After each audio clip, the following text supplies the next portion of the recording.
What did we learn from week 2 of Buffalo Bills OTAs? I'm sharing my top takeaways today on Locked On Bills.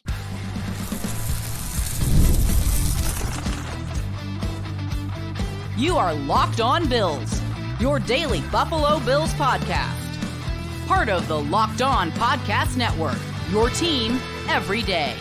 What's up, Bills Mafia? It's Joe Marino, author of Go Bills and Buffalo's Run, also the co-host of the Locked On NFL Scouting Podcast, and I'm your host of Locked On Bills. I want to thank you for making Locked On Bills your first listen every day, and a big welcome and shout out to our everydayers. You know who you are. Those of you who never miss a single episode, I appreciate y'all being here very, very much. I'd also like to invite you to subscribe or follow for free on YouTube or wherever you listen to podcasts. We're part of the Locked On Podcast Network, your team every day. Today's episode is brought to you by FanDuel. Make every moment more. Right now, new customers can get $150 in bonus bets with any winning $5 bet. That's $150 with any winning $5 bet. Just visit FanDuel.com/lockedon to get started. Well, folks, the Buffalo Bills OTA session was open to the media on Tuesday, and so our objective today is to reflect on the top things that came out of the reporting from Bills OTAs. And so I want to get to Joe Brady and his press conference and some of the interesting things that he said, the attendance, some of the practice highlights.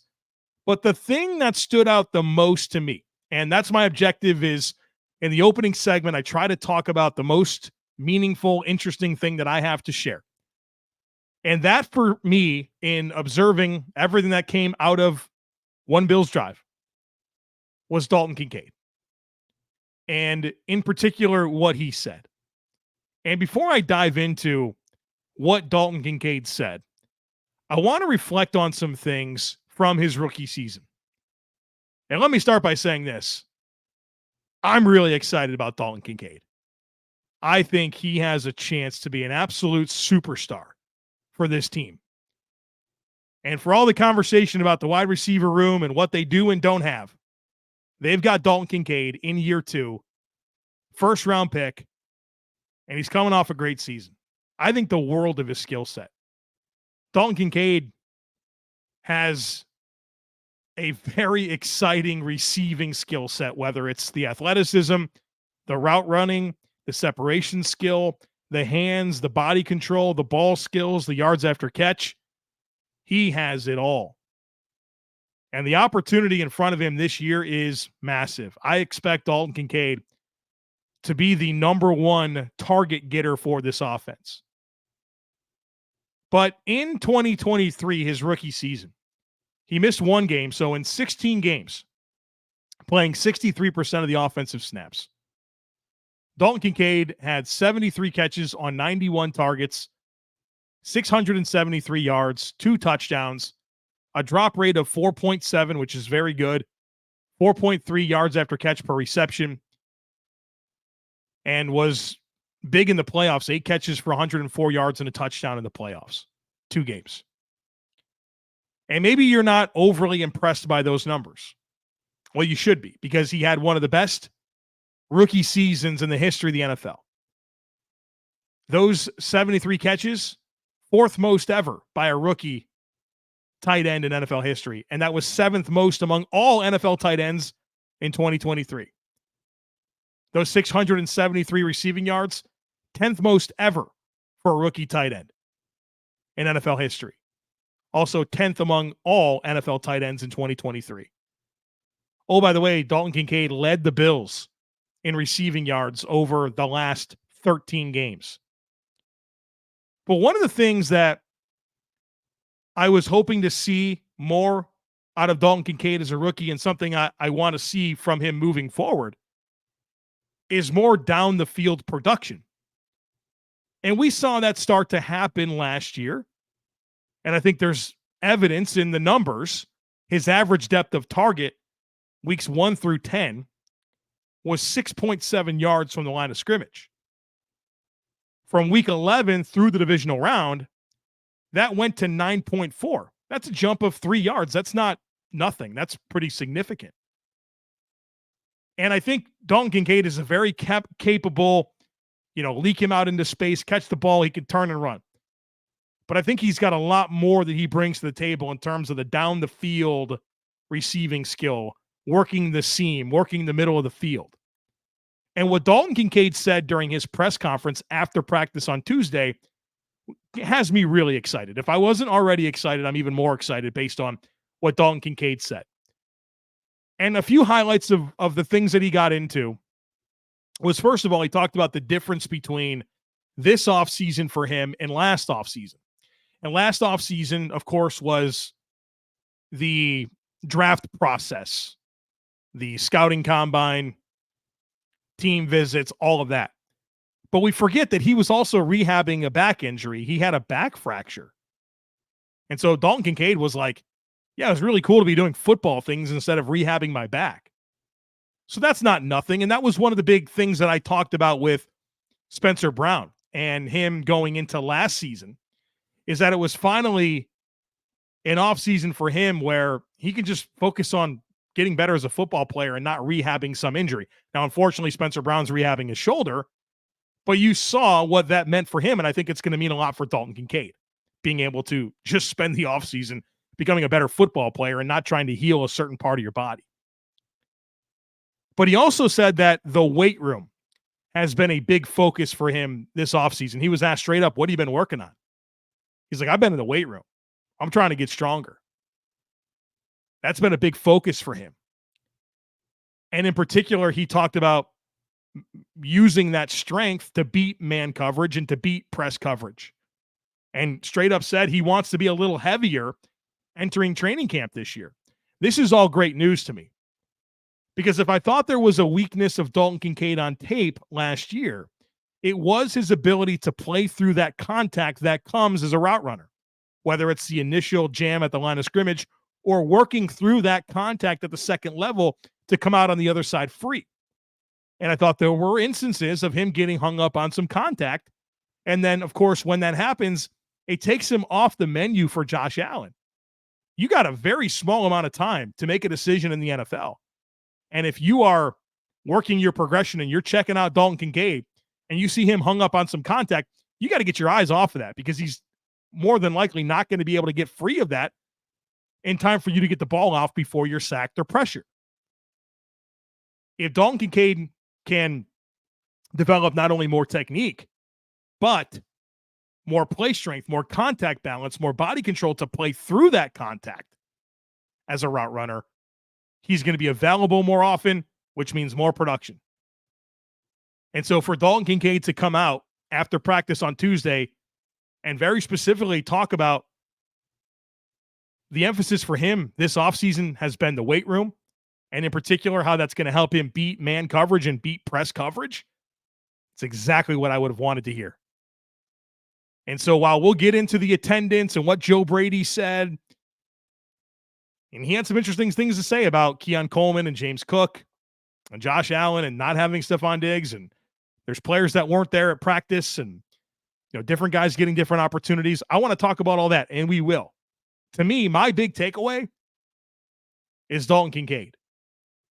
And reminding the world, or at least me taking this opportunity to remind anybody that's listening to my voice right now, that Dalton Kincaid's going to be that dude for this offense. You can sit around and wonder all day long about who's going to be the guy, who's going to lead this team in receiving. It's Dalton Kincaid. And I know there's a lot of unknowns with this offense, and I'm going to talk to Anthony Prohaska in our next conversation. We're going to speculate over what this offense is going to look like. But for all the talk about not having Steph Diggs and not having Gabe Davis and having this collection of skill sets, the guys that really were the catalyst for this offense down the stretch, they're still here. It's Dalton Kincaid and it's Khalil Shakir. Those guys are still here. Over the last 13 games, Kincaid led the team in receiving. Over the last 12, it was Shakir. Way more efficiency than you ever got from Diggs or Davis last year. Don't forget about those guys. They're good. And they're primed to really take control of this passing game along with some of the new additions and pick up the slack and pick up what was missing, or what is missing now that Diggs and Davis are elsewhere. All right, so the Dalton Kincaid piece of this conversation is now in the books. I want to focus next on the practice, the attendance, who was there, and some of the opportunities that guys are having with certain guys not being available for practice. So we're going to break that all down for you here in just a moment. Be sure to stick with me. It's winner take all time in the NBA and the NHL, and FanDuel's giving you a shot to bring home a big win of your own. Right now, new customers can get $150 in bonus bets with any winning $5 bet. That's $150 to bet on spreads, money lines, player props, and more. And check this out. They've got some fun Bills action that you can get in on. Some of the stuff that stands out to me, they have Josh Allen plus 800 to be the MVP. They have Josh Allen's passing yards set at 3,675 as the over-under. I mean, unless Josh Allen's getting hurt, and he's been the most durable quarterback in the league, it feels like the over is going to hit there, right? They also have the Bills over-under for wins set at 10.5. So if you want to get in on this action, visit FanDuel.com/lockedon and make every playoff shot count. FanDuel, America's #1 sportsbook. All right, let's talk about some of the nuggets that came out of practice. And, you know, I'm trying to find all the Easter eggs that I can to break down these reports and tell you what matters the most. Now, in terms of attendance, Elena Getzenberg is reporting the following. These guys were not present during Tuesday's OTAs. Again, these are voluntary. And we don't know if they're going to be there tomorrow. We don't know if they were there yesterday. We don't know these things. But Von Miller wasn't there. AJ Epinesa, Rondell Bothroyd, which is a little surprising as an undrafted free agent. Maybe, you never know. The guy could have had some type of family commitment or something he had to do.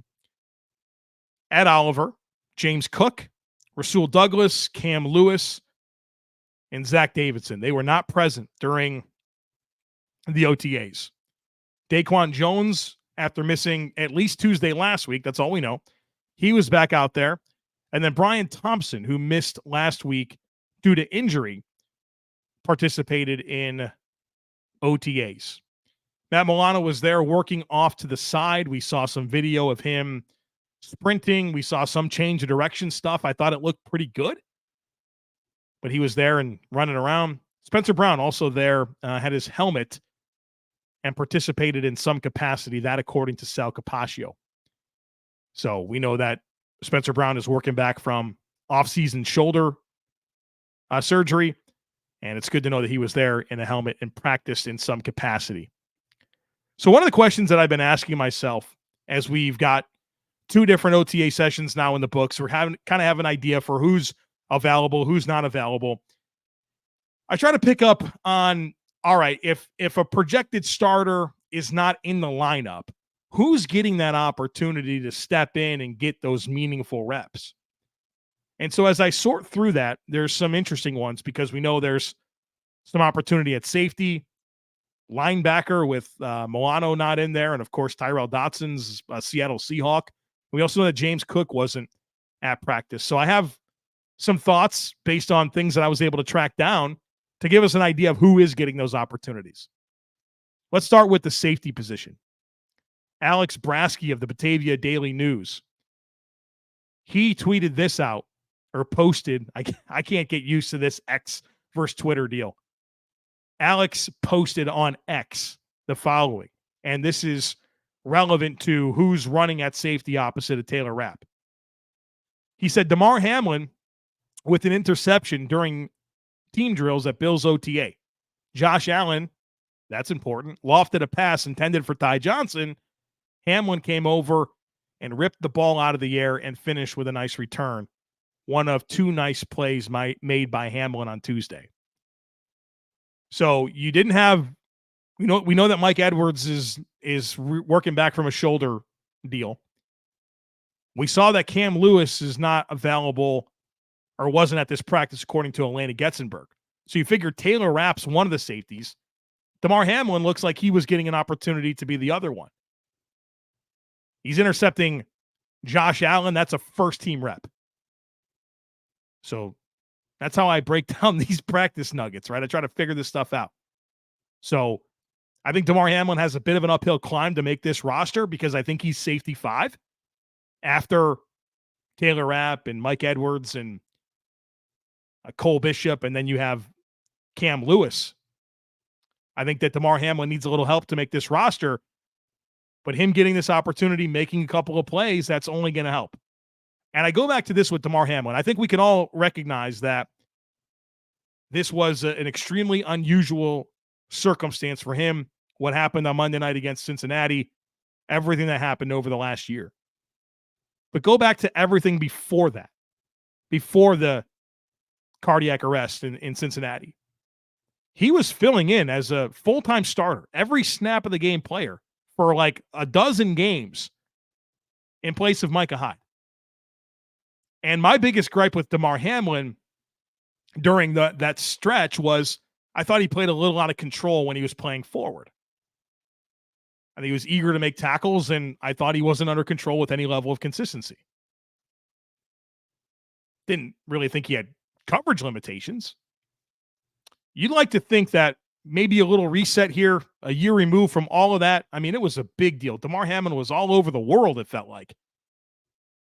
You know, as a big moment for him in his life. And I respect everything that he's done since, but like maybe we shouldn't dismiss him in this safety conversation. The other position, you know, James Cook not at practice.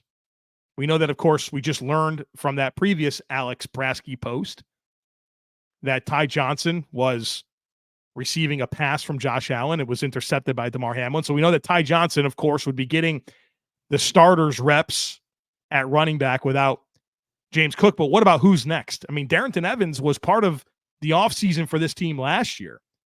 Then he bounced around between some practice squads. He's there. Of course, you have Frank Gore Jr., you have Ray Davis. This is what Alex Brasky said in a tweet or a post. With James Cook absent from Bills Tuesday OTAs, Ray Davis received a handoff from Josh Allen to kick off the second session of 11-on-11 team drills at Tuesday OTA, taking the carry up the middle for a decent gain. So Ray Davis is a fourth-round pick, getting opportunities to work with the first team. And if James Cook was there, would that happen? I'm not sure. But a valuable opportunity here for Ray Davis. Then the last one here that I want to mention is the linebacker stuff. You know your starting linebackers are Terrell Bernard and Matt Milano. But one question I've been asking myself is, with Matt Milano not in the lineup, who's running opposite of Terrell Bernard? And so Sal Capaccio shared a practice video of linebackers doing drill work. And the first guy through the drill was Terrell Bernard. The second guy through the drill was Baylon Spector.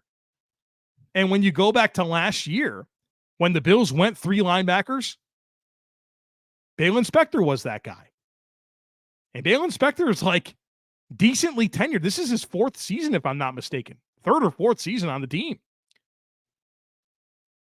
So I think I think if the Bills had to play a game today, which they don't, but indulge me for a second here, I think that your starting linebackers would be Terrell Bernard and Baylon Spector. The next guy through that drill was Dorian Williams after Baylon Spector. Then it was Nicholas Moreau. Then it was Daquan Jones. So you can kind of look at this and talk yourself into being, well, yeah, that's probably the order right now. So big opportunity for Baylon Spector, who, look, you watch him his last year at Clemson, and he's a good football player. You watch him at times in preseason for the Bills. He's a good football player. He's got size and athleticism. The dude just has had very little playing time, and he's just always hurt. It feels like even in practice, this guy's getting banged up. So Baylon Spector's role on this team in 2024 is pretty fascinating to me. You could convince me that he's LB3. You could convince me that he's not going to make the team, right? So I feel like there's a wide range of outcomes for Baylon Spector, but good on him, as you can speculate that he's getting a lot of great opportunities right now to run with the ones on defense. All right, so that's the practice update portion of the podcast. Next, I want to get into the comments made by Joe Brady, the Bills offensive coordinator. Thought he really did a good job of giving us some insight on the mindset of this offense, the running game, James Cook, what he had to say about Keon Coleman, Sedrick Van Pran-Granger. A lot to dive into here in just a moment, so be sure to stick with me.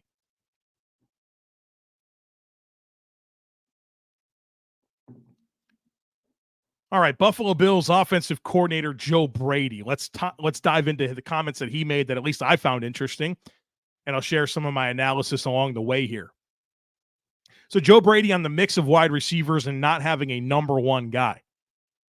Joe Brady kind of echoed some things that we heard Josh Allen talk about last week. He said, in this offense, everyone is going to eat. And they've got to have that mindset. The players have to have that mindset that it's not just about one person and nobody is bigger than the offense. But in order for someone else to have success, I've got to do my job. And I think this is really healthy. And we're going to talk more about the receivers here as we move along through these comments. But this share the ball idea, you can tell, you can feel that this is what they're going to do. And the scheme, right, and running route concepts and passing game concepts, they are predicated on, hey, sometimes you're not going to get the ball, but you better run that route like you're going to get the ball. We're going to run screen and quick game. You better block. And all of this is going to feed together to determine where the targets are going to go. But I keep going back to this play last year. It was Josh Allen's interception against the Patriots. Alex Austin picked off the pass. And Trent Sherfield was tasked with running a deep post route that was supposed to hold the safety on a vertical shot for, I think, Gabe Davis. And Trent Sherfield ran that route so lazy that safety knew he was not getting the football, drove on the pass. Josh Allen's expecting that guy to be held by the post route, and it's a pick for Josh Allen. And all we got to deal with, interceptions, Josh Allen, blah, blah, blah, all the stupid stuff that people say about that when there's legitimate context. Well, no, Trent Sherfield didn't run the route the way that he was supposed to hold that safety on a vertical shot down the field. Yeah, it invited the guy to the catch point. Do your job. These are the details that matter in a passing game. And I thought you saw some of that happen in other instances. I think you saw, look, the emphasis of the offense being, all right, we got to get the ball to Stephon Diggs. Got to keep that guy happy. You don't have to worry about that anymore. I think there's going to be such a freedom with how Josh Allen operates this offense, and I can't wait to see how it impacts everything about the way that he produces on the field. I've certainly talked to myself into it being a very good thing. Joe Brady was asked about 241 targets being vacated with the departure of Stephon Diggs and Gabe Davis. I loved how he answered this. And this kind of echoes a lot of what I've shared on this podcast over the last few months. Joe Brady said, you don't sit there and say you're going to replace a player or replace a scheme or targets. Every year is different. To me, the biggest thing is, what do these wide receivers do well? And let's find ways to put them in those positions. And right now, we have a lot of newness in that wide receiver room, so much good and excitement with it. I think it's important to not think about what we are going to do to replace things, but let's figure out how we are going to put our players in the best position to have success. I've been saying this, don't sit there and look at this Bills receiver core and figure out who's going to be the Diggs, who's going to be the Isaiah McKenzie, who's going to be the Emmanuel Sanders, who's going to be the Gabe Davis. That's just the wrong way to look at it. Who's the Cole Beasley? It's not that. It's a different group of players in a different offense. And to me, that Joe Brady put this right back on himself. He's got to figure it out. You invested in a Curtis Samuel. You know that Joe Brady was behind that. They're in on Keon Coleman. You made him your top pick in this draft. You know these skill sets that you brought in. Figure it out. Make it work.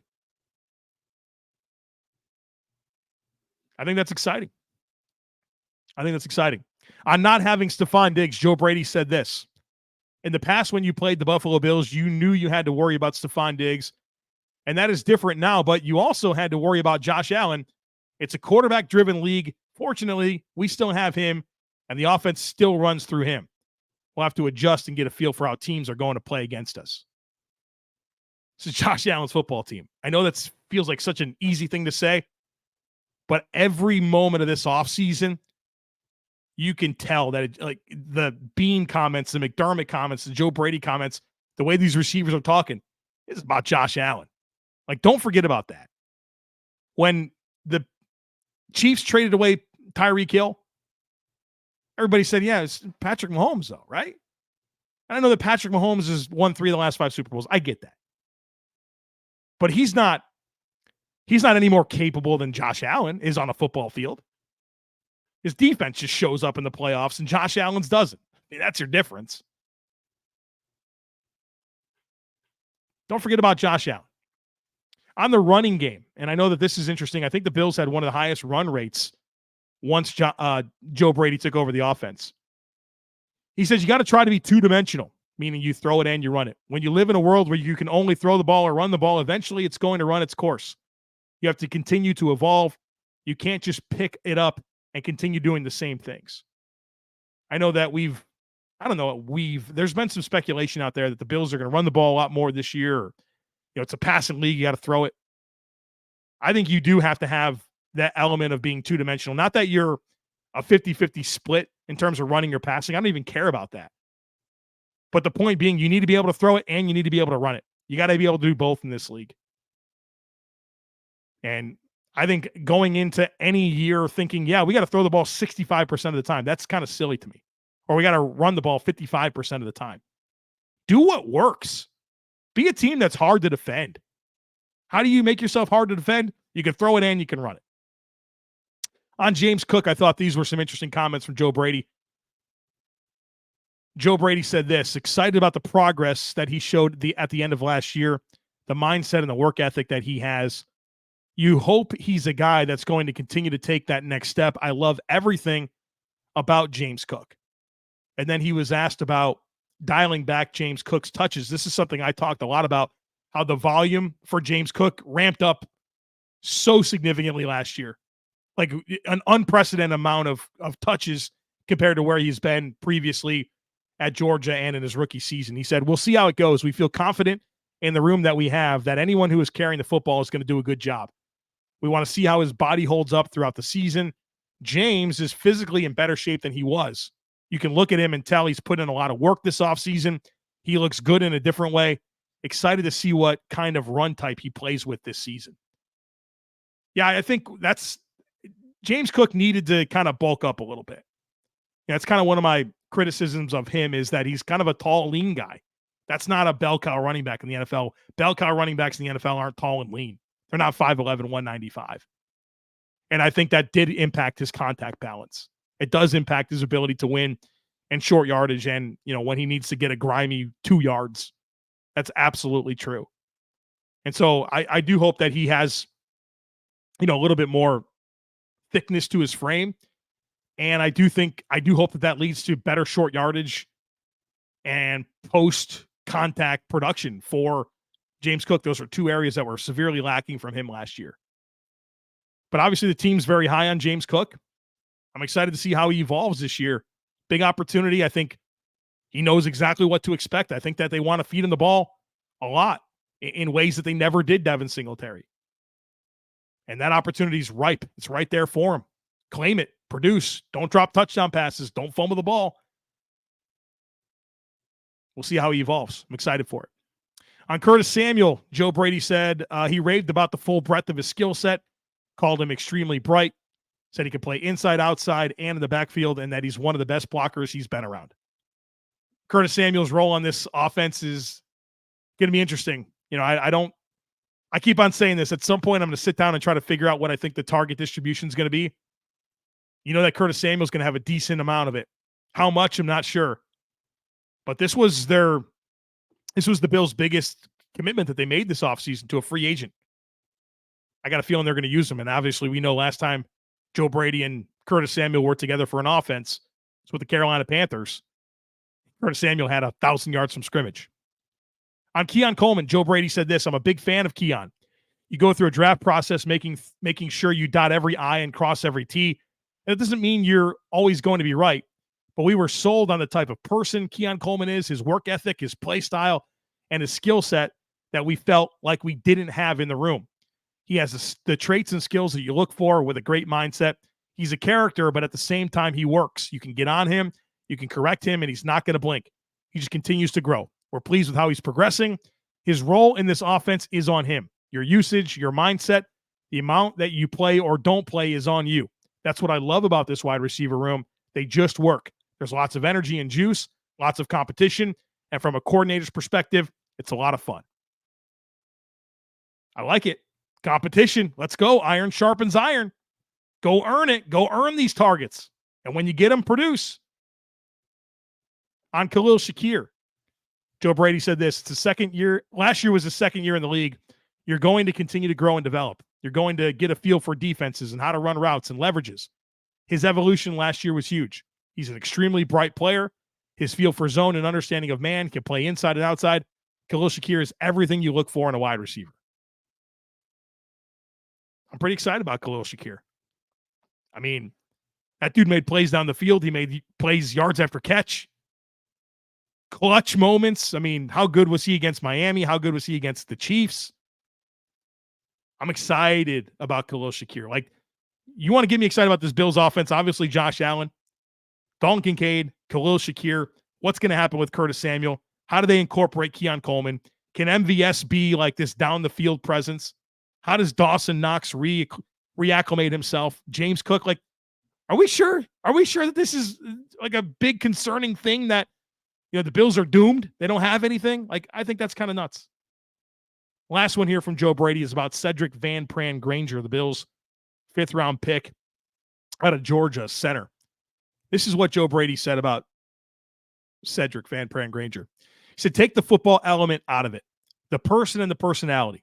When you play at a school like Georgia and you're a 3-time captain, that doesn't happen. You know the type of person, work ethics, and preparation that you're getting. You're also getting a football player that does all the right things. When you get him on the field, he's going against the best of the best for 3 years, and he didn't flinch. The ability to be athletic enough to do everything we want from a center and be stout. We didn't think he'd be around that time in the draft, but we were happy that he was. Look, I don't know when Sedrick Van Pran-Granger is going to force the issue to start for this offensive line, but I'm excited to see. I know that it feels like they want Connor McGovern to be the center. So at a minimum, I think, Van Pran-Granger is going to be your first man in at center, but can he push David Edwards? Or maybe you love him at center so much so that you say, you know what, Connor McGovern, you're going back to left guard. This, to me, this is the X factor for this offensive line, because I think he can make some noise. Maybe not this year, maybe this year. But at some point, I think the Bills are going to look at SVPG and say, you know, we got to get him out there. He can help us. So we'll see.